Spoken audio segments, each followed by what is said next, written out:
So, whilst the role of the council has been seen as broadly positive, what about Elizabeth's role, both her relationship with the council, but more particularly her kind of queenship in the 1590s? Does that differ from the decades before? Well, certainly many historians see Elizabeth in a very negative light in the 1590s. John Guy, Paul Hammer, and the American historian Wallace McCaffrey have all regarded her as losing her grip in the 1590s. She's less active, more willing to be bossed around, or at least doesn't kick up such a fuss when she is, and more willing to indulge particularly Essex. Now, there's certainly evidence to support that. We've seen just how active the Privy Council is in the 1590s, despite the fact that it's much smaller. It's busy doing many, many things, and many of those would not have been in consultation with Elizabeth. They'd have just got on with it. We've also seen how Essex is able to get away with changing military commands, changing whole military campaigns.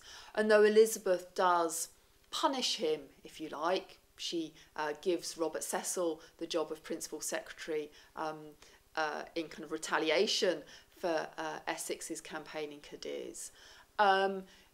Nothing really happens to Essex during this period.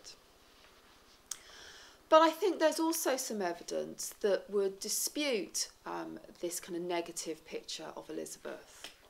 First of all, much of the evidence that Paul Hammer and Wallace McCaffrey use to argue that Elizabeth is playing a less prominent role in politics in the 1590s is actually based on administrative duties, the kind of daily kind of bureaucracy and paperwork, if you like, of the Privy Council.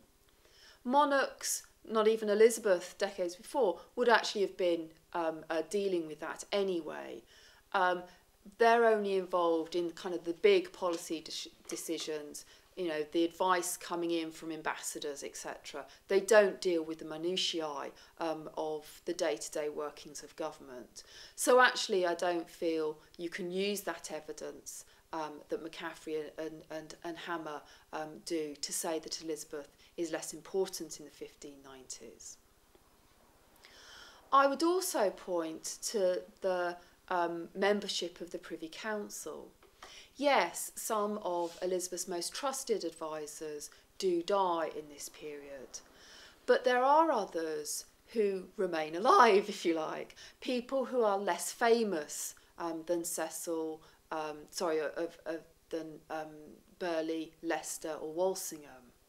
So someone like her cousin, Lord Hunsdon, he doesn't die until 1596, and he had been not a really prominent councillor, but somebody who Elizabeth had taken advice from even before he was a member of the Privy Council.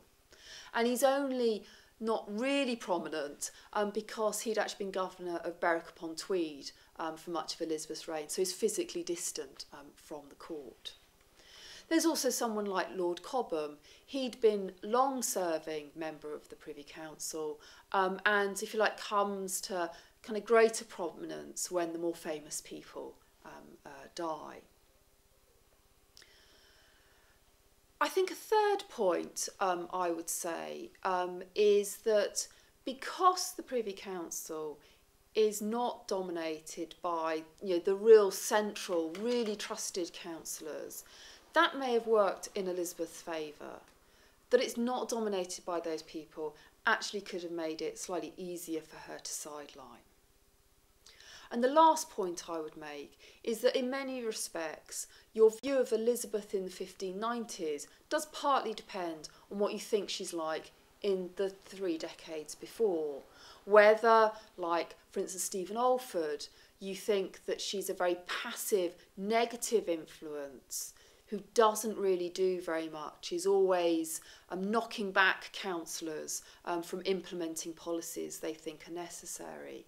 Or whether, like me, you feel that actually she takes a very active role in politics, that she actively seeks counsel not only from members of her Privy Council but other people like Lord Hunsdon, and whether actually by refusing to implement policies that actually is just being just as active as deciding to do something. You're effectively choosing not to do something.